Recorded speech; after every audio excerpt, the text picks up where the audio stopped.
Hello दोस्तों व प्यारे बच्चों, कैसे हो। हमारी 10वीं कक्षा की जो सामाजिक विज्ञान की सीरीज चली हुई है उसमें आज हम भूगोल का जो पार्ट है उसको करवाएंगे। इस वीडियो को अंत तक देखना, बहुत ही महत्वपूर्ण वीडियो होने वाली है। देखिए, पहला क्वेश्चन है, पंजाब में भू निम्नीकरण का निम्नलिखित में से मुख्य कारण क्या है। तो पंजाब में जो भूमि का निम्नीकरण हुआ है, यानी कि भूमि का जो ह्रास हुआ है, भूमि का पतन हुआ है, उसका मुख्य कारण है अधिक सिंचाई। यानी कि अधिक सिंचाई करने से पंजाब की जो भूमि है वो खराब हो गई है। तो सी ऑप्शन इसका बिल्कुल सही है। अगला प्रश्न देखिए, अगला प्रश्न है, निम्नलिखित में से किस प्रांत में सीढ़ीदार यानी कि सोपानी स्टेप वाइज खेती की जाती है। तो वो जो हमारे जो पर्वतीय इलाके हैं उनमें सोपानी सीढ़ीदार खेती की जाती है। तो यहाँ इसका उत्तर आएगा उत्तराखंड। यदि ऑप्शन में उत्तराखंड नहीं हो तो जम्मू कश्मीर भी आ सकता है, लद्दाख भी आ सकता है, हिमाचल प्रदेश भी आ सकता है, सिक्किम भी आ सकता है, अरुणाचल प्रदेश भी आ सकता है। यानी कि जहाँ पर पर्वतीय इलाका होता है वहाँ पर सीढ़ीदार खेती की जाती है, सोपानी खेती की जाती है। तो यहाँ इसका उत्तर आएगा उत्तराखंड। डी ऑप्शन इसका बिल्कुल सही है। अगला प्रश्न देखिए, अगला प्रश्न है, इनमें से किस राज्य में काली मृदा मुख्य रूप से पाई जाती है। जो काली मिट्टी पाई जाती है वो सबसे अधिक महाराष्ट्र और गुजरात में पाई जाती है। तो यहाँ पर बी ऑप्शन बिल्कुल सही है, महाराष्ट्र। महाराष्ट्र में काली मिट्टी सबसे अधिक पाई जाती है। अगला प्रश्न देखिए, भारत के कुल भूभाग पर कितने प्रतिशत भाग पर मैदानी हैं। तो भारत के 43% भाग पर मैदान हैं। इसका बी ऑप्शन बिल्कुल सही है। 43% भाग कैसा है, भारत का मैदानी है। एक चीज़ और बता देता हूँ मैं आपको, 27% भाग पर भारत में पठार हैं और 30% भाग पर भारत में पर्वत हैं। अगला प्रश्न देखिए, अगला प्रश्न है, 1952 की राष्ट्रीय वन नीति के अनुसार धरातल के कम से कम कितने प्रतिशत भाग पर वन होने चाहिए। ये बहुत ही इंपॉर्टेंट प्रश्न है भैया, नोट कर लो बच्चों इसको। तो 33% भाग पर क्या होने चाहिए, वन होने चाहिए। हमारे देश में दुर्भाग्य है कि लगभग 22% भाग पर ही वन है। तो कितने प्रतिशत वन होने चाहिए बच्चों, राष्ट्रीय वन नीति 1952 के अनुसार 33% भाग पर वन होने चाहिए किसी देश की कुल भूमि का। अगला प्रश्न देखिए, अगला प्रश्न है, भारत के कुल सिंचित क्षेत्र के कितने प्रतिशत भाग पर खेती की जाती है।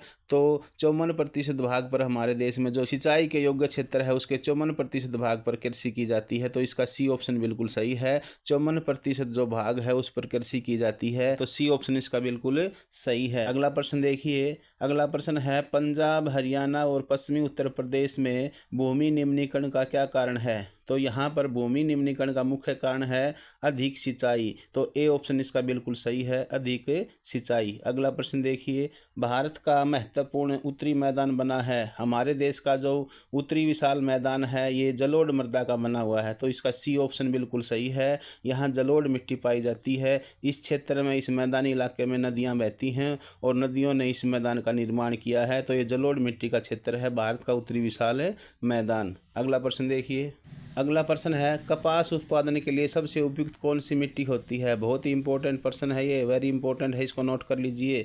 भिवानी बोर्ड ने इसको 2 बार दिया हुआ है, पिछले लगातार आया हुआ प्रश्न है। तो कपास के उत्पादन के लिए सबसे उत्तम जो मिट्टी होती है वो काली मिट्टी होती है। तो ए ऑप्शन इसका बिल्कुल सही है, काली मिट्टी कपास के लिए अच्छी रहती है। इसको रेगुर मिट्टी भी बोलते हैं, इसको रेगुर या रेगगढ़ मिट्टी भी कहा जाता है। ये लावा से बनी हुई मिट्टी है। अगला प्रश्न देखिए, अगला प्रश्न है, प्रथम अंतर्राष्ट्रीय पृथ्वी शिखर सम्मेलन का आयोजन कहाँ किया गया। तो प्रथम अंतर्राष्ट्रीय पृथ्वी शिखर सम्मेलन जो है वो रियो डी जेनेरो में किया गया, रियो डी जेनेरो में किया गया था। पर सी ऑप्शन इसका बिल्कुल सही है। अगला प्रश्न देखिए, अगला प्रश्न है, अवनालिका अपर्दन के बाद जो भूमि जोतने योग्य नहीं होती उसे क्या कहते हैं। तो उसको उत्खात भूमि कहते हैं। ये जो उत्खात भूमि होती है ये बहुत ही अनुपजाऊ भूमि होती है। ये बीहड़ भूमि भी बोलते हैं इसको। यहाँ पर कृषि कार्य नहीं किए जा सकते, तो ऐसी भूमि को उत्खात भूमि कहते हैं। अगला प्रश्न देखिए, अगला प्रश्न है, रियो डी जेनेरो पृथ्वी सम्मेलन कहाँ हुआ था। तो जो रियो डी जेनेरो पृथ्वी सम्मेलन हुआ था ये ब्राज़ील में हुआ था। कहाँ हुआ था बच्चों, ब्राज़ील में। बी ऑप्शन इसका बिल्कुल सही है। अगला प्रश्न देखिए, अगला प्रश्न है, काली मिट्टी निम्नलिखित में से किस राज्य में पाई जाती है। तो काली मिट्टी मुख्यतः गुजरात में पाई जाती है। काली मिट्टी के 2 राज्य प्रमुख हैं, गुजरात और महाराष्ट्र। तो इन ऑप्शनों में गुजरात आएगा, और पीछे जो प्रश्न था उसमें महाराष्ट्र ऑप्शन में था, गुजरात नहीं था, तो उसमें महाराष्ट्र आता है। तो महाराष्ट्र और गुजरात दोनों ही काली मिट्टी के प्रमुख क्षेत्र हैं। अगला प्रश्न देखिए, अगला प्रश्न है, निम्नलिखित राज्यों में से किस में भू निम्नीकरण का मुख्य कारण अतिचारण है? तो अतिचारण के कारण भूमि खराब हो गई है, तो वो जो क्षेत्र है मध्य प्रदेश और राजस्थान है। तो इसका बी ऑप्शन बिल्कुल सही है। मध्य प्रदेश और राजस्थान में पशुपालन ज़्यादा होता है, पशुओं को चराया जाता है, जिससे भूमि खराब हो जाती है। जिसमें भेड़ बकरियां हैं, गायें हैं, ये ज़्यादा पशुचारण करने से इनके पैरों से मिट्टी कट जाती है और वो उपजाऊ मिट्टी वहाँ से उड़ करके चली जाती है, अपरदित हो जाती है, जिससे भू निम्नीकरण होता है। तो ये याद रख लेना है। हरियाणा पंजाब में तो सिंचाई के कारण भू निम्नीकरण हुई है और राजस्थान मध्य प्रदेश में भू निम्नीकरण, तो अतिचारण से भू निम्नीकरण हुई है मध्य प्रदेश और राजस्थान में। अगला प्रश्न देखिए। अगला प्रश्न है, हमारे पास हर व्यक्ति की आवश्यकता पूर्ति के लिए बहुत कुछ है, लेकिन किसी के लालच की संतुष्टि के लिए नहीं है। ये कथन किसके हैं? यानी कि हमारे पास जो हमारी आवश्यकताएं पूर्ति करने के लिए तो हमारे पास सब कुछ संसाधन हैं, लेकिन जो हमारी लालच है उसको संतुष्ट करने के लिए हमारे पास कुछ नहीं है। तो ये शब्द किसने कहे? ये महात्मा गांधी जी ने कहे। तो इसका बी ऑप्शन बिल्कुल सही है, ये शब्द महात्मा गांधी ने कहे। अगला प्रश्न देखिए। अगला प्रश्न है, निम्नलिखित में से किस मृदा को रेगुर मृदा के नाम से जाना जाता है? तो किस मृदा को रेगुर मृदा बोलते हैं? काली मृदा को रेगुर मृदा कहते हैं। तो ए ऑप्शन इसका बिल्कुल सही है। ये कपास के लिए अच्छी मृदा रहती है, तो काली मृदा को ही रेगुर मृदा कहते हैं। ये भी इम्पोर्टेंट क्वेश्चन है। अब अगला लेसन करेंगे, सेकंड लेसन है हमारा, उसको देखते हैं। दूसरा हमारा ज्योग्राफी का पार्ट है वन एवं वन्य जीव संसाधन। ये लेसन भी बहुत ही अच्छा है। देखते हैं इसके प्रश्न। इसका पहला प्रश्न है, इनमें से कौन सा संरक्षण तरीका समुदायों की सीधी भागीदारी नहीं करता? यानी कि इनमें से कौन सा ऐसा तरीका है जिसमें जो समुदाय होते हैं वो सीधे इससे जुड़े हुए नहीं हैं? इसका उत्तर आएगा वन्य जीव, पशु विहार और परिसीमन। तो डी ऑप्शन इसका बिल्कुल सही है कि जो वन्य जीव, पशु विहार हैं वहाँ पर हम सीधी भागीदारी नहीं होती है हमारी। अगला प्रश्न देखिए। अगला प्रश्न है, पारिस्थितिकी तंत्र का अंग है। तो पारिस्थितिकी तंत्र का अंग मानव भी है, जल और थल वायु भी है, पेड़ पौधे और जीव जंतु भी हैं। तो उपयुक्त सभी, ये सभी जो चीज़ें हैं, पेड़ पौधे, जीव जंतु, मानव, जल, थल और वायु, ये सभी पारितंत्र का अंग हैं। तो डी ऑप्शन इसका बिल्कुल सही है। अगला प्रश्न देखिए। निम्नलिखित में से कौन सा प्राथमिक उत्पादक है? तो प्राथमिक उत्पादक होते हैं पौधे। तो कौन होता है? पौधे जो हैं वो प्राथमिक उत्पादक होते हैं। तो बी ऑप्शन इसका बिल्कुल सही है। अगला प्रश्न देखिए। अगला प्रश्न है, भारत में समस्त विश्व की सारी जैव उपजातियों का जितना प्रतिशत भाग पाया जाता है वो कितना है? 8% है। इस धरती के ऊपर संसार में जितनी भी जैव उपजातियां पाई जाती हैं उसका 8% उपजातियां भारत में पाई जाती हैं। तो बी ऑप्शन इसका बिल्कुल सही है। अगला प्रश्न देखिए। अगला प्रश्न है, दुनिया का सबसे तेज भागने वाला स्तनधारी जीव चीता है, वह विश्व में दुनिया में सबसे तेज भागने वाला स्तनधारी जीव है। बी ऑप्शन इसका बिल्कुल सही है। अगला प्रश्न देखिए। वनों से हमें प्राप्त होता है। तो वनों से हमें क्या प्राप्त होता है? वनों से रबड़ भी मिलता है, रबड़ का पेड़ होता है, ईंधन लकड़ी भी प्राप्त होती है और दवाइयाँ भी बनती हैं, जैसे सिनकोना है, जैसे नीम है, तुलसी है। तो ये सभी वनों से मिलते हैं। तो इसका डी ऑप्शन बिल्कुल सही है, उपयुक्त सभी। अगला प्रश्न देखिए।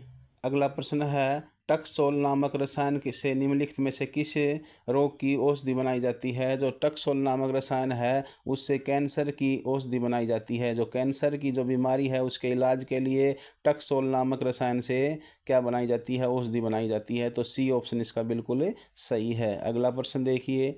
निम्नलिखित में से कौन सा राज्य गेंडे का राज्य कहा जाता है? तो गेंडा, सबसे अधिक गेंडे कहाँ पाए जाते हैं? असम में। तो असम को गेंडे का राज्य के नाम से भी पुकारा जाता है। तो सी ऑप्शन इसका बिल्कुल सही है, असम को गेंडे का राज्य कहते हैं। अगला प्रश्न देखिए। निम्नलिखित में से किस राज्य में सरिस्का वन्य जीव अभयारण्य है? जो सरिस्का जीव वन्य अभयारण्य है ये राजस्थान में है। तो ए ऑप्शन इसका बिल्कुल सही है। ये भी इम्पोर्टेंट क्वेश्चन है। सरिस्का वन्य जीव अभयारण्य कहाँ है? राजस्थान में है। ये मानचित्र में भी दिखाना आ सकता है। सरिस्का वन्य जीव अभयारण्य ये राजस्थान में है और राजस्थान के अलवर जिले में है। कहाँ है बच्चों? अलवर जिले में है। अगला प्रश्न देखिए। अगला प्रश्न है, बाघवगढ़ राष्ट्रीय उद्यान किस राज्य में है? तो बाघवगढ़ जो राष्ट्रीय उद्यान है वो मध्य प्रदेश में है। बी ऑप्शन इसका बिल्कुल सही है। बाघवगढ़ जो राष्ट्रीय उद्यान है वो मध्य प्रदेश में है। अगला प्रश्न देखिए, निम्नलिखित में से वन एवं वन्य प्राणियों के संरक्षण की दृष्टि से कौन से वन सबसे मूल्यवान है? यानी कि वे वन जिनमें वन्य जीव अधिक सुरक्षित रह सकते हैं, तो कौन से हैं? वो आरक्षित वन हैं। बी ऑप्शन इसका बिल्कुल सही है। आरक्षित वनों में वन्य प्राणी और वन जो है वो ज़्यादा सुरक्षित हैं, संरक्षण मिला हुआ है उनको, वहाँ सुरक्षित रहते हैं, तो आरक्षित वन आएगा इसका भाई। अगला प्रश्न देखिए, अगला प्रश्न है, निम्नलिखित में से किस राज्य में आरक्षित वन अधिक हैं? तो वो राज्य है आंध्र प्रदेश। सी ऑप्शन इसका बिल्कुल सही है। आंध्र प्रदेश में सबसे ज़्यादा आरक्षित वन हैं। अगला प्रश्न देखिए, बहुत ही इंपॉर्टेंट प्रश्न है ये। चिपको आंदोलन, चिपको आंदोलन का संबंध किससे है? तो चिपको आंदोलन का संबंध है वनों की कटाई को रोकने से। यानी कि वहाँ की जो महिलाएं थी, वो उत्तराखंड में महिलाएं थी, वो पेड़ों को चिपक गई थी और इसको चिपको आंदोलन का नाम दिया गया है। तो चिपको आंदोलन जो है वो वनों की कटाई को रोकने के लिए है। अगला प्रश्न देखिए, बाघ परियोजना कब शुरू की गई? बहुत ही वेरी वेरी इंपॉर्टेंट क्वेश्चन है, मोस्ट इंपॉर्टेंट क्वेश्चन है ये। बाघ परियोजना, प्रोजेक्ट टाइगर बोलते हैं इसको, प्रोजेक्ट टाइगर, यानी कि बाघ परियोजना शुरू की गई थी भारत में 1973 में। 1973 में बाघ परियोजना शुरू की गई। बी ऑप्शन इसका बिल्कुल सही है।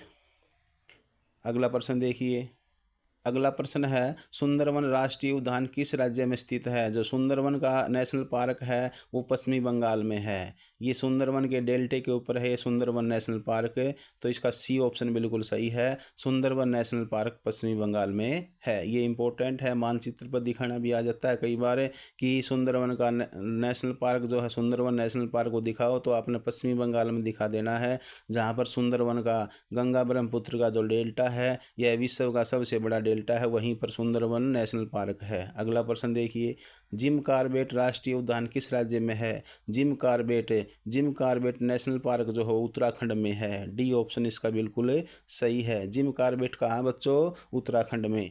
अगला प्रश्न देखिए, अगला प्रश्न है, बाघ परियोजना कहाँ स्थित है? तो बाघ परियोजना उत्तराखंड के जिम कॉर्बेट में भी है, पश्चिमी बंगाल के सुंदरवन के डेल्टे पर भी है, राष्ट्रीय उद्यान है वहाँ, और असम में मानस बाघ रिजर्व क्षेत्र में भी है। तो इसका उत्तर आएगा उपयुक्त सभी। डी ऑप्शन इसका बिल्कुल सही है। अगला प्रश्न देखिए, अगला प्रश्न है, पर्यावरण संरक्षण से संबंधित है। तो पर्यावरण के संरक्षण के लिए ये तीनों ही चीज़ क्या है? संबंधित हैं। तो इसका डी ऑप्शन बिल्कुल सही है, उपयुक्त सभी। अगला प्रश्न देखिए, अगला प्रश्न है, भारत में संयुक्त वन प्रबंधक कार्यक्रम शुरू कब किया गया? तो भारत में संयुक्त वन प्रबंधक कार्यक्रम की जो शुरुआत की गई थी वो 1988 में की गई थी। तो ए ऑप्शन इसका बिल्कुल सही है। अगला प्रश्न देखिए, ये प्रश्न बहुत ही इंपॉर्टेंट है, काजीरंगा राष्ट्रीय उद्यान किस राज्य में है? जो काजीरंगा नेशनल पार्क है वो असम में है। कहाँ है बच्चों? असम में। ए ऑप्शन इसका बिल्कुल सही है। ये मैप में भी आ सकता है, काजीरंगा नेशनल पार्क। अगला प्रश्न देखिए, अगला प्रश्न है, रणथंभौर बाघ परियोजना किस राज्य में है? तो रणथंभौर बाघ परियोजना राजस्थान में है। तो बी ऑप्शन इसका बिल्कुल सही है। अगला प्रश्न देखिए, पेरियार बांध रिजर्व किस राज्य में है? जो पेरियार परियोजना है ये केरल में है। ये भी इंपॉर्टेंट क्वेश्चन है कि पेरियार बाघ रिजर्व जो है वो केरल राज्य में है। अगला प्रश्न देखिए, बांदीपुर बाघ परियोजना किस राज्य में है? बांदीपुर जो बाघ परियोजना है ये कर्नाटक में है। ये ऑप्शन इसका बिल्कुल सही है। ये क्वेश्चन भी इंपॉर्टेंट है, जो बच्चे भर्ती परीक्षाएं देते हैं उसमें ये प्रश्न खूब आता है कि बांदीपुर बाघ परियोजना किस राज्य में है? तो कर्नाटक राज्य इसका उत्तर आएगा। अगला प्रश्न देखिए, अगला प्रश्न है, भारत में सर्वप्रथम किस अभ्यारण्य को बाघ परियोजना के रूप में घोषित किया गया? बहुत ही अच्छा प्रश्न है कि सबसे पहले जो जिम कॉर्बेट नेशनल पार्क है नैनीताल, यानी कि उत्तराखंड में है ये नैनीताल है, और वहाँ पर जिम कॉर्बेट नेशनल पार्क है, उसको सबसे पहले एक बाघ परियोजना के रूप में घोषित किया गया था। तो ए ऑप्शन इसका बिल्कुल सही है। अगला प्रश्न देखिए, अगला प्रश्न है, रक्षित वन भारत के कुल वन क्षेत्र का कितने हिस्से पर हैं? तो रक्षित जो वन है भारत के कुल वन क्षेत्र का 1/3 यानी कि 33% भाग पर रक्षित वन है भारत में। तो ए ऑप्शन इसका बिल्कुल सही है। अब हम तीसरा लेसन करेंगे। तीसरा लेसन देखिए, तीसरा हमारा लेसन है जल संसाधन। इसके प्रश्न करते हैं। पहला प्रश्न है, निम्नलिखित में से कौन सा वक्तव्य बहुउद्देश्य नदी परियोजनाओं के पक्ष में दिया गया तर्क सही नहीं है। यानी कि ये इनमें से 4 ऑप्शनों में से एक तर्क बिल्कुल गलत है, वो तर्क हमने ढूंढना है। तो सी ऑप्शन वाला जो तर्क है वो बिल्कुल गलत है। क्या तर्क है देखिए, बहुउद्देशीय परियोजनाओं से बड़े स्तर पर, वृहत स्तर पर विस्थापित होता है, विस्थापन होता है, नहीं होता विस्थापन, गलत बात है ये। और आजीविका खत्म होती है, नहीं, आजीविका भी खत्म नहीं होती। तो ये सी ऑप्शन वाला जो तर्क है वो बिल्कुल ही गलत है। तो इसका उत्तर क्या आएगा, सी ऑप्शन इसका उत्तर आएगा। अगला प्रश्न देखिए, जल किस प्रकार का संसाधन है। तो जल एक नवीकरणीय संसाधन है। बहुत ही इंपॉर्टेंट क्वेश्चन है। यहाँ पर एक चीज़ समझा देता हूँ मैं आपको, जल जो है वो नवीकरणीय संसाधन भी है और चक्रीय संसाधन भी है। वो कैसे है, जब भाप बनती हैं तो वो ऊपर चला जाता है, बादल बनते हैं, बादल से फिर वर्षा होती है, फिर धरती पर आ जाता है, फिर दोबारा फिर भाप बन करके ऊपर जाता है। इस प्रकार ये जल एक चक्रीय संसाधन भी है और नवीकरणीय संसाधन भी है। नवीकरणीय किस तरह है कि समय के ऊपर एक जो संसाधन नए हो जाते हैं अपने आप, उनको नवीकरणीय संसाधन कहते हैं। अगला प्रश्न देखिए। अगला प्रश्न है, पृथ्वी के संपूर्ण जलीय भाग को कहा जाता है। तो पृथ्वी के संपूर्ण जलीय भाग को जलमंडल कहते हैं। क्या कहते हैं बच्चों, जलमंडल। ए ऑप्शन इसका बिल्कुल सही है। अगला प्रश्न देखिए। अगला प्रश्न है, विश्व में जल के कुल आयतन का सबसे बड़ा भाग कहाँ पाया जाता है। तो सबसे बड़ा जो भाग है जल का वो महासागरों में पाया जाता है। सी ऑप्शन इसका बिल्कुल सही है। अगला प्रश्न देखिए, पृथ्वी पर लवणीय जल का सबसे बड़ा स्रोत क्या है। उसका सबसे बड़ा स्रोत है महासागर है। सबसे बड़ा स्रोत क्या है बच्चों, महासागर है लवणीय जल का। तो ए ऑप्शन इसका बिल्कुल सही है। अगला प्रश्न देखिए।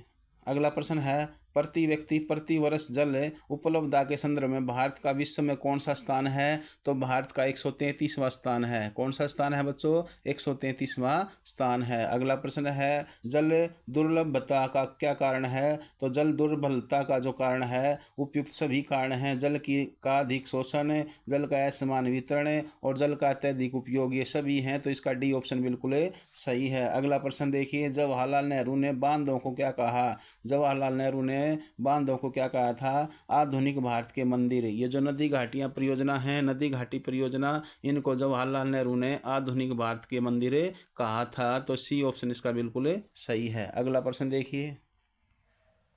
अगला प्रश्न है, बहुउद्देशीय नदी परियोजनाओं का लाभ है। तो बहुउद्देशीय नदी घाटी जो परियोजनाएं हैं उनसे बाढ़ों से नियंत्रण भी होता है, मनोरंजन भी होता है, बिजली भी बनाई जाती है। तो उपयुक्त सभी, डी ऑप्शन इसका बिल्कुल सही है। बहुउद्देशीय नदी परियोजनाओं से अनेक लाभ होते हैं। तो उपयुक्त सभी इसका उत्तर आएगा। अगला प्रश्न देखिए। अगला प्रश्न है, कौन सी नदी को बिहार का शोक कहा जाता है। तो बिहार का शोक किस नदी को कहते हैं, ये इंपॉर्टेंट क्वेश्चन है। तो बिहार का शोक कोसी नदी को कहते हैं। किसको, कोसी नदी को बिहार का शोक कहते हैं। सी ऑप्शन इसका बिल्कुल सही है। इंपॉर्टेंट क्वेश्चन है। और आपने अभी तक चैनल को सब्सक्राइब नहीं किया है तो अभी सब्सक्राइब कर दीजिए और अपनी जो वीडियो है इसको शेयर कर दो। सभी बच्चों से रिक्वेस्ट है, हमारे गुरुजन साथी हैं उनसे भी रिक्वेस्ट है कि इस वीडियो को शेयर कर दो, ज़्यादा से ज़्यादा शेयर करो। अगला प्रश्न देखिए। अगला प्रश्न है, कृष्णा नदी पर स्थित है। जो कृष्णा नदी है उसके ऊपर कौन सा बांध है। कृष्णा नदी पर कोयना बांध है। ए ऑप्शन इसका बिल्कुल सही है। ये महाराष्ट्र में है, कोयना बांध है। अगला प्रश्न देखिए, सलाल परियोजना किस नदी पर है। बहुत ही इंपॉर्टेंट क्वेश्चन है। जो सलाल परियोजना है वो किस नदी पर है, वो चेनाब नदी पर है। सी ऑप्शन इसका बिल्कुल सही है। चेनाब नदी पर सलाल परियोजना है। अगला प्रश्न देखिए।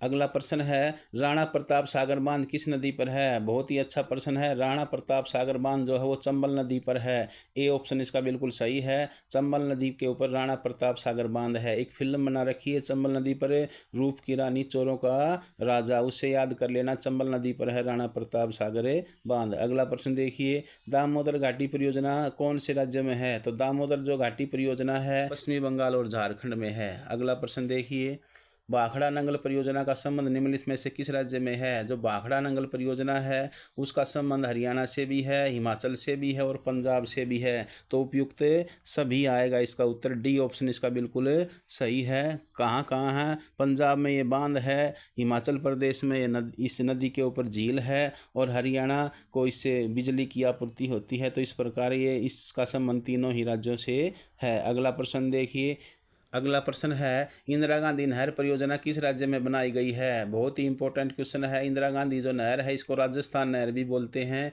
ये इंदिरा गांधी जो नहर है ये राजस्थान के लिए बनाई गई है, तो डी ऑप्शन इसका बिल्कुल सही है। अगला प्रश्न देखिए, अगला प्रश्न है, विश्व की सबसे लंबी नहर के रूप में निम्नलिखित में से जानी जाती है? तो विश्व की सबसे जो लंबी नहर है इसको इंदिरा गांधी नहर बोलते हैं, तो इसका ए ऑप्शन बिल्कुल सही है। अगला प्रश्न देखिए, अगला प्रश्न है, इंदिरा गांधी नहर परियोजना किस राज्य में बनाई गई है? बहुत ही इंपॉर्टेंट प्रश्न है। इंदिरा गांधी जो नहर है वो राजस्थान राज्य के लिए बनाई गई है, डी ऑप्शन इसका बिल्कुल सही है। इसको राजस्थान नहर भी कहते हैं। अगला प्रश्न है, विश्व की सबसे लंबी नहर के रूप में जानी जाती है? तो विश्व की सबसे लंबी जो नहर के रूप में जानी जाती है वो इंदिरा गांधी नहर है, ए ऑप्शन इसका बिल्कुल सही है। इंदिरा गांधी नहर यानी कि राजस्थान नहर, इसको राजस्थान नहर भी कहते हैं और इंदिरा गांधी नहर भी इसी को कहते हैं। अगला प्रश्न देखिए, चंबल परियोजना का संबंध है, चंबल नदी पर 3 बांध हैं भाई, याद रख लेना, गांधी सागर, राणा प्रताप और जवाहर सागर बांध। तो इस चंबल परियोजना का संबंध है मध्य प्रदेश और राजस्थान से, ए ऑप्शन इसका बिल्कुल सही है। चंबल परियोजना का संबंध मध्य प्रदेश और राजस्थान से है। अगला प्रश्न देखिए, अगला प्रश्न है, तुंगभद्रा परियोजना किस नदी पर स्थित है? तुंगभद्रा जो परियोजना है वो तुंगभद्रा नदी के ऊपर ही है, सी ऑप्शन इसका बिल्कुल सही है। तुंगभद्रा परियोजना तुंगभद्रा नदी के ऊपर है। अगला प्रश्न देखिए, अगला प्रश्न है, भारत का सबसे ऊंचा बांध है, भारत का सबसे जो ऊंचा बांध है इन ऑप्शनों में तो भाखड़ा बांध है, ये 226 मीटर ऊंचा है, तो डी ऑप्शन इसका बिल्कुल सही है। भाखड़ा बांध सबसे ऊंचा बांध है भारत का।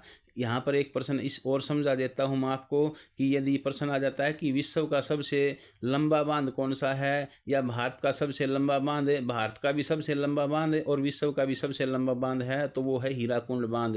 कौन सा है बच्चों? हीराकुंड बांध विश्व का सबसे लंबा बांध है, जबकि भारत का सबसे ऊंचा बांध इन ऑप्शनों में, इन 4 ऑप्शनों में भाखड़ा बांध आएगा। अगला प्रश्न देखिए, वर्षा जल का सबसे अधिक संग्रहण करने वाला राज्य कौन सा है? तो वर्षा का जो जल संग्रहण करते हैं वो सबसे अधिक राजस्थान भी करता है और मेघालय भी, तो ए और बी दोनों सही हैं। राजस्थान में टांका है, वहाँ पर क्या है, टांका बना रखे हैं, हरे घर में एक कुंड बनाते हैं उसको टांका बोलते हैं, तो ए और बी दोनों सही हैं, तो सी ऑप्शन इसका बिल्कुल सही आ जाएगा। अगला प्रश्न देखिए, अगला प्रश्न है, भारत के किस राज्य में हर घर में छत वर्षा जल संग्रह के ढांचे बनाना जरूरी है, अनिवार्य है? तो वो कौन सा राज्य है बच्चों? वो तमिलनाडु है, सी ऑप्शन इसका बिल्कुल सही है। 12वीं क्लास में क्वेश्चन आया हुआ था, तो याद रख लेना, आप कभी आ सकता है कि तमिलनाडु एक ऐसा राज्य है भारत का जहां पर वर्षा के जल को इकट्ठा करने के लिए ढांचों का निर्माण करना कंपलसरी है, अनिवार्य है। अगला प्रश्न देखिए, नीरू मीरू जल और आप कार्यक्रम का संबंध किस राज्य से है? जल और आप का संबंध जो है वो आंध्र प्रदेश से है, ए ऑप्शन इसका बिल्कुल सही है। ये आपको अच्छी लगी हो तो इसको लाइक कर देना, और अभी तक चैनल को सब्सक्राइब नहीं किया है तो इसको प्लीज़ सब्सक्राइब कर देना, और अपने साथियों को, रिश्तेदारों को और अपने ग्रुप जो हैं उनमें इस वीडियो को शेयर कर दीजिए। इनमें से कौन सी रबी फसल है? तो इनमें जो रबी की जो फसल है वो चना है। रबी की जो फसलें होती हैं वो शीत ऋतु में बोई जाती हैं और शीत ऋतु के अंत में काट ली जाती हैं। तो इसमें चना है, सरसों है, गेहूं है, ये मटर, ये सभी क्या है, रबी ऋतु की फसल हैं। जो इसने दिया गया है चावल और मोटे अनाज और कपास, ये खरीफ ऋतु की फसल है, तो इसका बी ऑप्शन बिल्कुल सही है। सभी बच्चों को नमस्कार। बच्चों, हमारी 10वीं कक्षा की सामाजिक विज्ञान की ज्योग्राफी का जो पोर्शन चला हुआ है उसका आज हम चौथा लेसन एग्रीकल्चर, इसके हम छोटे प्रश्न करवाएंगे। अच्छी प्रकार से इस वीडियो को देखना और इसको शेयर करना। पहला क्वेश्चन है, निम्नलिखित में से कौन सा उस कृषि प्रणाली को दर्शाता है जिसमें एक ही फसल लंबे चौड़े क्षेत्र में बोई जाती हो? तो उसको रोपण कृषि कहते हैं। तो उसको क्या कहते हैं बच्चों? रोपण कृषि। जैसे चाय की जो कृषि है वो रोपण कृषि है, वो बहुत बड़े क्षेत्र में, बड़े बड़े बागों में बोई जाती है, तो सी ऑप्शन इसका बिल्कुल सही है। अगला प्रश्न है, इनमें से कौन सी एक फलीदार फसल है? तो फलीदार फसल, दालें जो होती हैं वो फलीदार फसल हैं, तो ए ऑप्शन इसका बिल्कुल सही है। अगला प्रश्न देखिए, अगला प्रश्न है, रेशम के उत्पादन के लिए रेशम के कीड़ों को पालना क्या कहलाता है? तो रेशम के जो कीड़े हैं उनको पालना रेशम उत्पादन कहलाता है। सी ऑप्शन इसका बिल्कुल सही है। रेशम के जो कीड़े होते हैं वो शहतूत के पेड़ों पर पाले जाते हैं। तो भारत में सबसे अधिक रेशम जो है वो कर्नाटक में पैदा होता है। अगला प्रश्न देखिए, अगला प्रश्न है, भारत में खेती करने की विधियाँ निम्नलिखित में से किस तत्व से प्रभावित होती हैं? तो भारत में जो खेती करने की जो विधियाँ हैं वो सभी तत्वों से प्रभावित होती हैं। भौतिक पर्यावरण से भी प्रभावित होती हैं, सामाजिक और सांस्कृतिक रीति रिवाज भी प्रभावित करते हैं भारतीय कृषि को, और प्रौद्योगिकी तकनीकी भी प्रभावित करती है। तो इसका डी ऑप्शन बिल्कुल सही है, उपयुक्त सभी। अगला प्रश्न देखिए, अगला प्रश्न है, गहन कृषि की विशेषता है। जो गहन कृषि होती है उसकी क्या विशेषता है? देखिए, भूमि पर जनसंख्या का अधिक दबाव होता है जहां गहन कृषि की जाती है।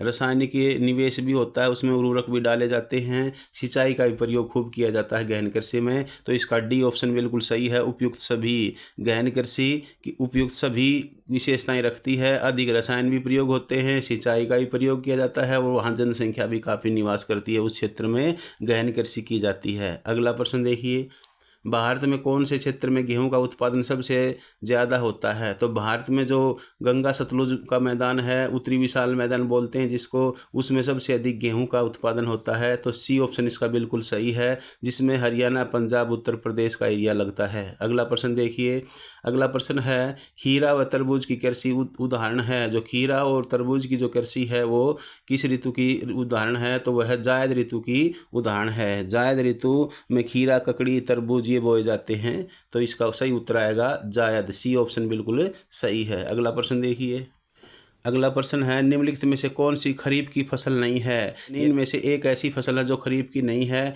तो वो कौन सी है? वो सरसों है। सी ऑप्शन इसका बिल्कुल सही है, सरसों जो है वो खरीफ की फसल नहीं है। मक्का, ज्वार, बाजरा और अरहर सभी खरीफ की फसलें हैं, जबकि सरसों जो है वो रबी की फसल है। तो सी ऑप्शन इसका बिल्कुल सही है। आपने ध्यान रखना है, यदि प्रश्न नहीं में पूछा तो आपने उसको अच्छी प्रकार से समझ करके उसका उत्तर देना है।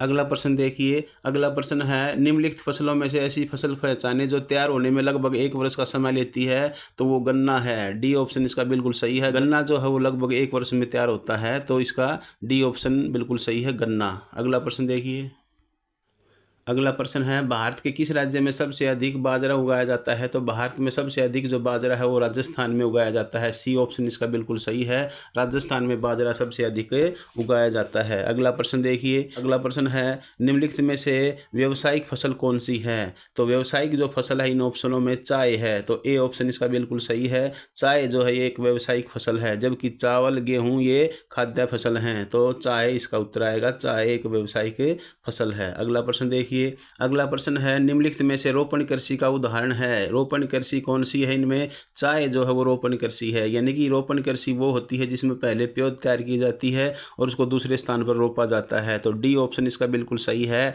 चाय जो है वो एक रोपण कृषि का उदाहरण है। अगला प्रश्न देखिए, अगला प्रश्न है, निम्नलिखित में से खरीफ की फसल कौन सी है? खरीफ की फसल कौन सी है? तो कपास जो है वो खरीफ की फसल है। बी ऑप्शन इसका बिल्कुल सही है। अगला प्रश्न है, भारत का विश्व में मूंगफली उत्पादन में कौन सा स्थान है? तो मूंगफली के उत्पादन में भारत का पहला स्थान है। एक चीज़ और बता देता हूँ मैं आपको, जो गुजरात है वो मूंगफली के उत्पादन में पहले स्थान पर है। तो भारत जो विश्व में मूंगफली के उत्पादन में पहला स्थान रखता है। तो इसका ए ऑप्शन बिल्कुल सही है, पहला स्थान। अगला प्रश्न देखिए, अगला प्रश्न है, फलों व सब्जियों की कृषि को क्या कहा जाता है? तो फलों और सब्जी की जो कृषि है उसको बागवानी कृषि कहते हैं। उसको क्या कहते हैं? बागवानी कृषि। सी ऑप्शन इसका बिल्कुल सही है। अगला प्रश्न देखिए, अगला प्रश्न है, झूम या कर्तन दहन प्रणाली कृषि भारत के किस राज्य में होती है? भारत के कौन से राज्य हैं? तो भारत के उत्तर पूर्वी राज्यों में झूम कृषि की जाती है। ए ऑप्शन इसका बिल्कुल सही है।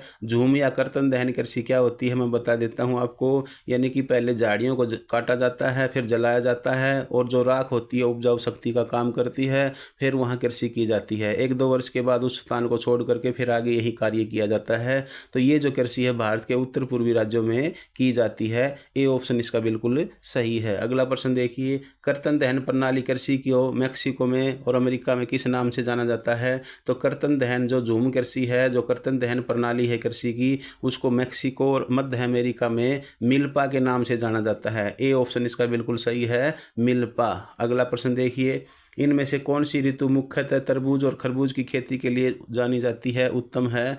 तो तरबूज और खरबूज की जो खेती की जाती है वो कौन सी है? वो जायद है। तो बी ऑप्शन इसका बिल्कुल सही है। जायद ऋतु जो है वो तरबूज और खरबूज के लिए उत्तम मानी गई है। तो इसका बी ऑप्शन बिल्कुल सही है। ये हमारा एग्रीकल्चर का लेसन था। अब हम 5वां लेसन करेंगे। अगला लेसन हमारा देखिए, 5वां लेसन है खनिज तथा ऊर्जा संसाधन। पहला क्वेश्चन है, निम्नलिखित में से कौन सा खनिज अपक्षित पदार्थ के अवशिष्ट भार को त्यागता हुआ चट्टानों के अपगठन से बनता है? तो वो है बॉक्साइट। सी ऑप्शन इसका बिल्कुल सही है। बॉक्साइट का जो निर्माण होता है चट्टानों में जो खनिज है अपक्षित पदार्थों के अवशिष्ट भार को त्यागता हुआ बन जाता है। तो ये बॉक्साइट इसका उत्तर आएगा। सी ऑप्शन बिल्कुल सही है। अगला प्रश्न देखिए, झारखंड में स्थित कोडरमा निम्नलिखित में से किस खनिज के लिए जानी जाती है? तो कोडरमा की जो खान है झारखंड में वो अभ्रक के लिए प्रसिद्ध है। तो सी ऑप्शन इसका बिल्कुल सही है, अभ्रक। ये प्रश्न इंपॉर्टेंट है, भिवानी बोर्ड ने 2023 में भी दिया है। इसको याद कर लेना बच्चों, नोट कर लेना इस प्रश्न को। अगला प्रश्न देखिए, अगला प्रश्न है, निम्नलिखित चट्टानों में से किस चट्टानों में स्तरों के खनिजों का निक्षेपण का संचलन होता है? तो वो कौन सी चट्टानें हैं? वो तलछटी चट्टानें हैं। ए ऑप्शन इसका बिल्कुल सही है। तलछटी चट्टानों में स्तरों में खनिजों का निक्षेपण और संचलन होता है। अगला प्रश्न देखिए, अगला प्रश्न है, मोनोजाइट रेत में निम्नलिखित में से कौन सा खनिज पाया जाता है? मोनोजाइट रेत ये केरल में पाया जाता है। पहली बात तो ये नोट कर लेना कि मोनोजाइट जो रेत है वो केरल में पाया जाता है, केरल के तट के ऊपर है। और इसमें कौन सा खनिज पाया जाता है? इसमें थोरियम पाया जाता है। बी ऑप्शन इसका बिल्कुल सही है, इसमें थोरियम पाया जाता है। अगला प्रश्न देखिए, अगला प्रश्न है, खनिज की विशेषता है। खनिज की क्या विशेषता है? तो खनिज की ये सभी विशेषताएं हैं। खनिज एक निश्चित आंतरिक संरचना से बनता है, एक चमक होती है खनिज में, और खनिज का एक मूल्य होता है, एक रेट होता है। तो डी ऑप्शन इसका बिल्कुल सही है, उपयुक्त सभी। अगला प्रश्न देखिए, अगला प्रश्न है, निम्नलिखित में से कौन सी लौह धातु है? लौह धातु हमने बतानी है। तो लौह धातु इसमें कौन सी है? निकिल जो है वो लौह धातु है। बी ऑप्शन इसका बिल्कुल सही है। तांबा, जस्ता, ये बॉक्साइट ये धातु तो हैं लेकिन लौह धातु में नहीं आती। निकिल जो है वो लौह धातु में आती है। अगला प्रश्न देखिए, अगला प्रश्न है, निम्नलिखित में से कौन सा अधात्विक खनिज है? तो अधात्विक खनिज इसमें अभ्रक है। बी ऑप्शन इसका बिल्कुल सही है। तांबा, सीसा, जस्ता ये धात्विक खनिज हैं, जबकि अभ्रक जो है वो अधात्विक खनिज है। तो बी ऑप्शन इसका बिल्कुल सही आएगा। अगला प्रश्न देखिए, अगला प्रश्न है, निम्नलिखित में से कौन सा ऊर्जा खनिज है? यानी कि वो खनिज जो हमें ऊर्जा देते हैं वो ऊर्जा खनिज कहलाते हैं। कोयला भी ऊर्जा खनिज है, प्राकृतिक गैस भी और पेट्रोलियम भी। तो उपयुक्त सभी जो हैं ये ऊर्जा खनिज में आते हैं। तो डी ऑप्शन इसका बिल्कुल सही है। अगला प्रश्न देखिए, उद्योगों में सबसे अधिक किस प्रकार के लोहे का उपयोग किया जाता है? जो उद्योग हैं भारत में उसमें सबसे अधिक जो लोहा यूज किया जाता है वो कौन सा किया जाता है? वो हेमेटाइट लोहा यूज किया जाता है, हेमेटाइट। बी ऑप्शन इसका बिल्कुल सही है, हेमेटाइट। मैं एक चीज़ और बता देता हूँ, इसमें जो मैग्नेटाइट होता है लोहा वो ऊंच कोटि का होता है, और हेमेटाइट दूसरे नंबर पर आता है ऊंच कोटि में। तो सबसे ज़्यादा जो यूज किया जाता है उद्योगों में वो हेमेटाइट ही यूज किया जाता है। तो इसको नोट कर लेना बच्चों, इंपॉर्टेंट क्वेश्चन है। बी ऑप्शन इसका बिल्कुल सही है, हेमेटाइट लोहा सबसे ज़्यादा लोहा यूज किया जाता है उद्योगों में। अगला प्रश्न देखिए, अगला प्रश्न है, भारत में लोहा अयस्क उत्पादन करने वाला राज्य है? तो भारत में जो लोहा उत्पादन करने वाले जो राज्य हैं ये उपयुक्त सभी हैं। उड़ीसा भी लोहा उत्पादन करता है, कर्नाटक भी और झारखंड भी। तो इसका डी ऑप्शन बिल्कुल सही है, उपयुक्त सभी जो राज्य हैं वो लोहा का उत्पादन करते हैं। अगला प्रश्न देखिए, अगला प्रश्न है, भारत में मैग्नीज उत्पादन में कौन सा राज्य पहले स्थान पर है? तो मैग्नीज के भंडार हैं उड़ीसा में, सबसे अधिक मैग्नीज के भंडार उड़ीसा में हैं। तो ए ऑप्शन इसका बिल्कुल सही है। अगला प्रश्न देखिए, इनमें से ऊर्जा का परंपरागत स्रोत कौन सा है? तो ऊर्जा का जो परंपरागत स्रोत है वो पेट्रोलियम है। पेट्रोलियम जो है ऊर्जा का परंपरागत स्रोत है, जबकि ये बाकी ये गैर परंपरागत ऊर्जा के स्रोत हैं। परमाणु ऊर्जा, भूतापीय ऊर्जा और सौर ऊर्जा ये कैसे हैं? गैर परंपरागत ऊर्जा के स्रोत हैं। और पेट्रोलियम है ये परंपरागत ऊर्जा का स्रोत है। कोयला और पेट्रोलियम दोनों ही परंपरागत में आते हैं, जबकि परमाणु ऊर्जा, भूतापीय ऊर्जा, सौर ऊर्जा, पवन ऊर्जा, बायो ऊर्जा ये सभी गैर परंपरागत में आते हैं। तो इसका सी ऑप्शन बिल्कुल सही है। अगला प्रश्न देखिए, इनमें से कौन सा सर्वोत्तम गुण वाला कठोर कोयला होता है? बहुत ही अच्छा प्रश्न है, इंपॉर्टेंट प्रश्न है, इसको नोट कर लो और वीडियो को ज़्यादा से ज़्यादा शेयर कर दो बच्चों। प्रश्न है इनमें से कौन सा सर्वोत्तम गुण वाला कठोर कोयला होता है? तो एंथ्रेसाइड कोयला उच्च कोटि का कोयला होता है, सर्वोत्तम गुण वाला होता है। तो सी ऑप्शन इसका बिल्कुल सही है। अगला प्रश्न देखिए, अगला प्रश्न है कौन सी खदानें देश का लगभग 52% तांबा उत्पादन करती हैं? तो भारत की जो तांबा उत्पादन करने वाली जो 52% तांबा उत्पादन होता है वो बालाघाट की खानों से होता है। और दूसरे नंबर की खान कौन सी है? खेतड़ी की। खेतड़ी और बालाघाट दोनों मिलकर के देश का 100% क्या करती हैं? तांबा उत्पादन करती हैं। तो इसका सही उत्तर आएगा बालाघाट। ए ऑप्शन इसका बिल्कुल सही है। अगला प्रश्न देखिए, अगला प्रश्न है निम्नलिखित में से कौन सी द्रवित ईंधन के स्थान पर प्रयोग की जाती है? तो द्रवित जो लिक्विड ईंधन के रूप में प्रयोग की जाती है वो है LPG, liquid petroleum gas. A option इसका बिल्कुल सही है। अगला प्रश्न देखिए, अगला प्रश्न है भारत में पवन ऊर्जा फार्म की विशालतम पेटी किस राज्य में है? तो पवन ऊर्जा की जो विशालतम जो पेटी है भारत में वो कहाँ है? वो तमिलनाडु में है। कहाँ है? तमिलनाडु। इसका सही उत्तर आएगा तमिलनाडु। तमिलनाडु में बहुत बड़ी पेटी है पवन ऊर्जा की। वहाँ पर कारण क्या है कि वहाँ समुद्र लगता है, समुद्र से बेरोक टोक के वहाँ पवनें आती हैं और वो हमारी जो पवन चक्कियाँ हैं उनके लिए अच्छी रहती है वो पवन। तो इस प्रकार तमिलनाडु इसका सही उत्तर आएगा। अगला प्रश्न है भारत में भूतापीय ऊर्जा के दोहन के लिए प्रायोगिक परियोजना कहाँ स्थापित है? यानी कि भूतापीय ऊर्जा भारत में कहाँ से प्राप्त होती है? तो वह पुंगा की घाटी, लद्दाख में है ये। लद्दाख में पुंगा की घाटी से भूतापीय ऊर्जा बनाई जाती है। तो ये हमारा लेसन था। अब हम अगला लेसन करेंगे। हमारा छठा लेसन है विनिर्माण उद्योग। इसके प्रश्न देखते हैं। इसका पहला क्वेश्चन है निम्नलिखित में से कौन सा उद्योग बॉक्साइट को कच्चे माल के रूप में प्रयोग करता है? तो बॉक्साइट को कच्चे माल के रूप में प्रयोग करता है एल्युमिनियम परगलन उद्योग। तो ए ऑप्शन इसका बिल्कुल सही है। एल्युमिनियम जो है वो बॉक्साइट से प्राप्त होता है। अगला प्रश्न देखिए, निम्नलिखित में से कौन सा उद्योग दूरभाष, कंप्यूटर आदि संयंत्र निर्माण में काम करता है? तो वह है इलेक्ट्रॉनिक्स उद्योग आता है। कौन सा आता है बच्चों? इलेक्ट्रॉनिक्स उद्योग। बी ऑप्शन इसका बिल्कुल सही है। अगला प्रश्न देखिए, अगला प्रश्न है चीनी उत्पादन में भारत का कौन सा स्थान है? चीनी के उत्पादन में भारत का दूसरा स्थान है और पहला स्थान मैं बता देता हूं, ब्राजील का पहला स्थान है। तो बी ऑप्शन इसका बिल्कुल सही है। भारत का चीनी के उत्पादन में दूसरा स्थान है और उपभोक्ता के रूप में भारत विश्व में पहले स्थान पर है, यानी कि यहाँ चीनी को खाने पीने वाले ज़्यादा हैं। तो बी ऑप्शन इसका बिल्कुल सही है। दूसरे स्थान पर है भारत चीनी के उत्पादन में। किसके बाद? ब्राजील के बाद। अगला प्रश्न देखिए, अगला प्रश्न है संयुक्त क्षेत्र के उद्योग का उदाहरण है। संयुक्त क्षेत्र का मतलब जिसमें सरकार और निजी दोनों मिक्स होते हैं, जिसमें प्राइवेट जो व्यक्ति होता है वो भी शामिल होता है, सरकार का भी हिस्सा होता है, तो उसको संयुक्त क्षेत्र के उद्योग कहते हैं। तो इसका सी ऑप्शन बिल्कुल सही है। OIL, ऑयल इंडिया लिमिटेड जो है वो संयुक्त क्षेत्र का उदाहरण है। देखिए BH और समझा देता हूँ आपको। देखिए BHEL भैल गवर्नमेंट का है, भारत हैवी इलेक्ट्रिक लिमिटेड है। SAIL steel authority of India limited ये भी सरकारी है और TISCO Tata iron steel company ये प्राइवेट है, निजी है। तो ये टिस्को वाला निजी है और ए और बी ऑप्शन वाले हैं ये क्या हैं? सरकारी हैं। और सी ऑप्शन वाला जो ऑयल इंडिया लिमिटेड है ये संयुक्त क्षेत्र का उद्योग है, जिसमें सरकार प्लस व्यक्ति जो होते हैं शामिल होते हैं, दोनों का संयुक्त निवेश होता है। अगला प्रश्न देखिए, अगला प्रश्न है भारत का सूती वस्त्र उद्योग कितने लोगों को रोजगार देता है? तो भारत का जो सूती वस्त्र उद्योग है वो लगभग 350 लाख लोगों को रोजगार देता है। एक चीज़ बता देता हूँ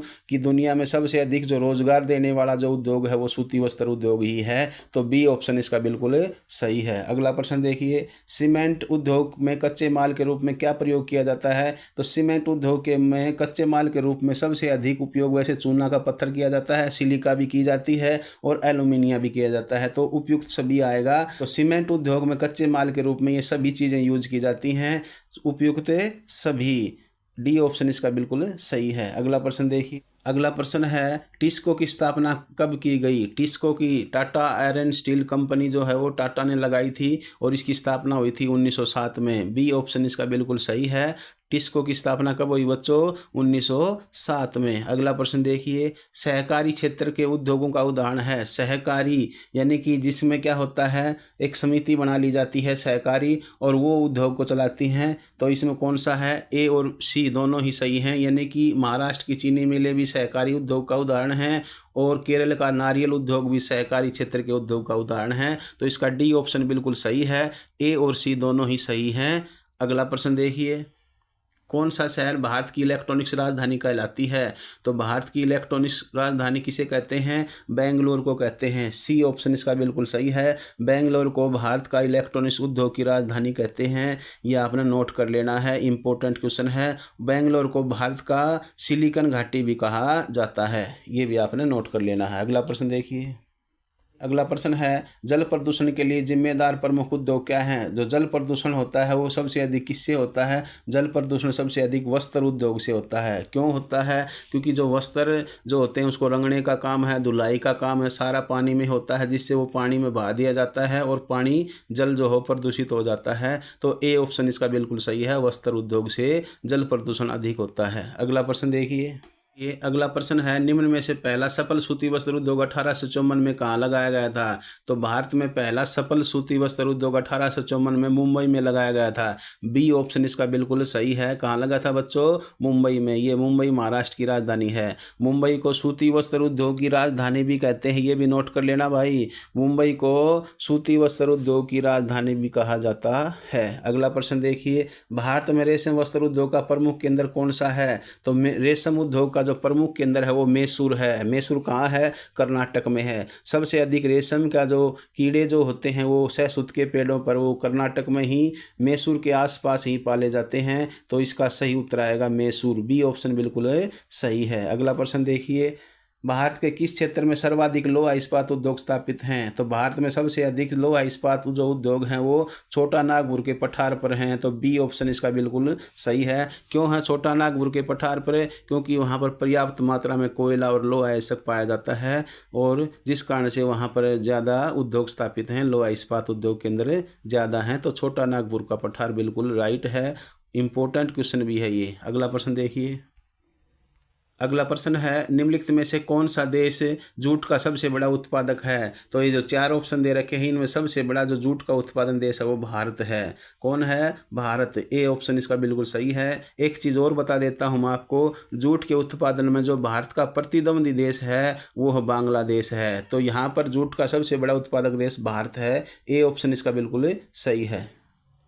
अब हम अगला लेसन करेंगे। अगला लेसन है देखिए, अगला हमारा लेसन है 7वां जो लेसन है, राष्ट्रीय अर्थव्यवस्था की जीवन रेखाएं। जो राष्ट्रीय अर्थव्यवस्था उसकी जीवन रेखाएं यानी कि परिवहन के साधन, ये हमारा लेसन है। बहुत ही इंपॉर्टेंट लेसन है। इसका पहला प्रश्न देखते हैं। इसका पहला क्वेश्चन है, निम्नलिखित में से कौन से दो दूरस्थ स्थित स्थान पूर्वी और पश्चिमी गलियारे से जुड़े हुए हैं? तो पूर्व में और पश्चिम में, पूर्व में सिलचर है और पश्चिम में पोरबंदर है। तो बी ऑप्शन इसका बिल्कुल सही है। पूर्व में कौन है? सिलचर और पश्चिम में पोरबंदर है। सिलचर असम में है और पोरबंदर गुजरात में है। तो बी ऑप्शन बिल्कुल सही है। पूर्व पश्चिम गलियारे जुड़े हुए हैं सिलचर और पोरबंदर से। अगला प्रश्न देखिए, निम्नलिखित में से परिवहन का कौन सा साधन वहनात्मक हानियों को देरी से घटाता है? यानी कि वो कौन सा साधन है परिवहन का जो वहनातरण यानी कि जो लिक्विड जो चीज़ होती है उसकी हानियों को तथा देरी से घटाता है, यानी कि वो हानियां कम करता है और अच्छी प्रकार से उसमें उसका परिवहन किया जा सकता है लिक्विड चीज़ों का, तरल पदार्थों का। तो वो है पाइपलाइन परिवहन। सी ऑप्शन इसका बिल्कुल सही है। अगला प्रश्न देखिए। अगला प्रश्न है, निम्नलिखित में से कौन सा राज्य हजीरा विजयपुर जगदीशपुर पाइपलाइन से नहीं जुड़ा हुआ? नहीं पूछा आपने, तो इसमें कौन सा है? महाराष्ट्र। महाराष्ट्र जो है वो HBJ हजीरा विजयपुर जगदीशपुर पाइपलाइन से जुड़ा हुआ नहीं है। देखिए, हजीरा गुजरात में है और विजयपुर जो है वो मध्य प्रदेश में है और जगदीशपुर उत्तर प्रदेश में है। ये तीनों ही स्टेट जुड़े हुए हैं HBJ पाइपलाइन से, जबकि महाराष्ट्र जुड़ा हुआ नहीं है। अगला प्रश्न देखिए, निम्नलिखित में से कौन सा परिवहन साधन भारत में प्रमुख साधन है? भारत का जो प्रमुख परिवहन का जो साधन है वो कौन सा है? वो रेल परिवहन है। भारत में रेल परिवहन का जाल बिछा हुआ है और रेल परिवहन सस्ता भी पड़ता है सड़क परिवहन की अपेक्षा। तो इसका बी ऑप्शन बिल्कुल सही है। रेल परिवहन भारत में क्या है? प्रमुख परिवहन का साधन है। अगला प्रश्न देखिए, परिवहन का सबसे तीव्रतम माध्यम कौन सा है? सबसे तेज गति से चलने वाला परिवहन का साधन है कौन सा है? वायु परिवहन। डी ऑप्शन इसका बिल्कुल सही है। आसान प्रश्न है, ये आ सकता है, ध्यान रखना इसको। अगला प्रश्न देखिए, इनमें से किन राजमार्गों का निर्माण और रख रखाव राज्य के सार्वजनिक निर्माण विभाग द्वारा होता है? यानी कि स्टेट का जो PWD डिपार्टमेंट है वो उसका निर्माण करता है। तो वो कौन से हैं? वो राज्य राजमार्ग होते हैं। डी ऑप्शन इसका बिल्कुल सही है। राज्य राजमार्गों का निर्माण कौन करता है? राज्य सरकार करती है। अगला प्रश्न देखिए। अगला प्रश्न है, कि भारतीय रेल मार्गों को अनेक गेज खालिस्तान खालिस्तान और खालिस्तान तय करती हैं। तो भारत में जो रेल मार्गों के जो गेज हैं, जो वो हैं रेल मार्गों की पटरियों के बीच का जो डिफरेंस है वो 3 प्रकार से है। बड़ी लाइन, पहले तो बड़ी लाइन आएगा, फिर मीटर लाइन और छोटी लाइन, 3 प्रकार की गेज हैं भारतीय रेल मार्ग के पास। मोस्ट इंपॉर्टेंट प्रश्न है ये, डी ऑप्शन इसका बिल्कुल सही है। बड़ी लाइन, मीटर लाइन और छोटी लाइन तय करती हैं भारतीय रेल मार्गों के गेज। अगला प्रश्न देखिए। अगला प्रश्न है, स्वर्णिम चतुर्भुज महामार्गों में लेनों की संख्या कितनी होती है? स्वर्णिम चतुर्भुज जो महामार्ग होते हैं उसमें लेनों की संख्या 6 होती है। तो बी ऑप्शन इसका बिल्कुल सही है। कितनी संख्याएं होती हैं? 6 संख्याएं होती हैं लेनों की। ये सुपर एक्सप्रेस मार्ग होते हैं। अगला प्रश्न देखिए, राज्य की राजधानी को जिला के मुख्यालय से जोड़ने वाली सड़कों को क्या कहते हैं? राज्य की राजधानी और जिला की मुख्यालय को जोड़ने वाली सड़कों को राज्य राजमार्ग कहते हैं। सी ऑप्शन इसका बिल्कुल सही है। राज्य राजमार्ग जो होते हैं राज्य की राजधानी और जिला मुख्यालय को जोड़ते हैं। अगला प्रश्न देखिए, सीमा सड़क संगठन का निर्माण कब हुआ? इंपॉर्टेंट क्वेश्चन है, ये बहुत ही इंपॉर्टेंट, वेरी इंपॉर्टेंट क्वेश्चन है, ये नोट कर लो रे। सीमा सड़क संगठन का निर्माण कब हुआ था? सीमा सड़क संगठन का निर्माण 1960 में हुआ था। कब हुआ था बच्चों? 1960 में। अगला प्रश्न देखिए। अगला प्रश्न है, गुजरात में सलाय से वीरगांव मथुरा दिल्ली आने वाली पाइपलाइन का उत्तर में अंतिम छोर कहाँ है? तो उत्तर में अंतिम छोर है जालंधर। जालंधर ये कहाँ? पंजाब में है। सी ऑप्शन इसका बिल्कुल सही है। अगला प्रश्न देखिए। ये अगला प्रश्न है, इलाहाबाद हल्दिया गंगा जल मार्ग की लंबाई कितनी है? तो इलाहाबाद हल्दिया जो गंगा जल मार्ग है, ये जल मार्ग नंबर 1 है भाई, ये भी नोट कर लेना। इसकी लंबाई 1620 किलोमीटर है। बी ऑप्शन इसका बिल्कुल सही है। अगला प्रश्न देखिए, एक अंतःस्थलीय नदीय पतन जो है, एक अंतःस्थलीय नदीय पतन कौन सा है? तो कोलकाता है। कोलकाता जो है वो नदीय पतन है, वो नदी के हुगली नदी के किनारे पर है ये कोलकाता, ये पश्चिमी बंगाल में है ये नदीय पतन। अगला प्रश्न देखिए। अगला प्रश्न है, वायु परिवहन का राष्ट्रीयकरण कब हुआ? वायु परिवहन का राष्ट्रीयकरण 1953 में हुआ। कब हुआ बच्चों? 1953 में। सी ऑप्शन इसका बिल्कुल सही है। अगला प्रश्न है, grand trunk road GT road कहा जाता है। जो ग्रांड ट्रंक रोड है वो उसको GT road number national highway number 1 कहते हैं। जीटी रोड को क्या कहते हैं? NH1। जो कहाँ से कहाँ? दिल्ली से अमृतसर को जाता है ये NH1। पहले यह कोलकाता से पेशावर तक जाता था। तो ग्रांड ट्रंक रोड जो है वो NH1 को कहते हैं। ए ऑप्शन इसका बिल्कुल सही है। 17 का क्वेश्चन देखिए, भारतीय रेलवे ने विभिन्न संस्कृति के लोगों को एक साथ लाकर भारत में स्वतंत्र संग्राम में योगदान दिया है, खड़ा कर दिया है। स्वतंत्रता के लिए भारत का परिवहन का योगदान रहा है। तो ये बात किसने कही? तो ये महात्मा गांधी ने कही। ए ऑप्शन इसका बिल्कुल सही है कि भारतीय रेल ने विभिन्न संस्कृति के लोगों को एक साथ ला करके हमारे देश के स्वतंत्रता संग्राम में योगदान दिया है। ये बात महात्मा गांधी ने कही थी। ए ऑप्शन इसका बिल्कुल सही है। अगला प्रश्न देखिए। अगला प्रश्न है, भारत में राष्ट्रीय कार्यक्रम और रंगीन टेलीविज़न की शुरुआत कब हुई? तो रंगीन टेलीविज़न है उसकी शुरुआत कब हुई थी भारत में? तो उसकी शुरुआत हुई थी 1992 में। 1992 में। सी ऑप्शन इसका बिल्कुल सही है। अगला प्रश्न देखिए, स्वर्णिम चतुर्भुज महाराजमार्गों का निर्माण रखरखाव कौन करता है? तो इनका रखरखाव और निर्माण का कार्य राष्ट्रीय राजमार्ग प्राधिकरण NHAI national highway authority of India करती है। तो ए ऑप्शन इसका बिल्कुल सही है। अगला प्रश्न देखिए, जवाहरलाल नेहरू पतन का निर्माण किस पतन के भार को कम करने के लिए किया गया है? तो मुंबई के पतन के भार को कम करने के लिए किया गया है। सी ऑप्शन इसका बिल्कुल सही है। अगला प्रश्न देखिए। अगला प्रश्न है, किस पतन का पोताश्रय सबसे गहरा है? तो पाराद्वीप जो पतन है, इन ऑप्शनों में सबसे गहरा जो पोताश्रय है वो पाराद्वीप का है। ये उड़ीसा राज्य में है। तो डी ऑप्शन इसका बिल्कुल सही है। पाराद्वीप पतन का पोताश्रय सबसे गहरा है। तो ये हमारी जो ज्योग्राफी का जो पोर्शन था सामाजिक विज्ञान में 10वीं कक्षा का, वो पूरा हो चुका है। और आपने ये वीडियो देखी, इसके लिए आपका धन्यवाद। यदि वीडियो आपको अच्छी लगी हो तो इसको लाइक कर दो और अपने साथियों को, रिश्तेदारों को इस वीडियो को शेयर कर दीजिए। जय हिंद, जय भारत।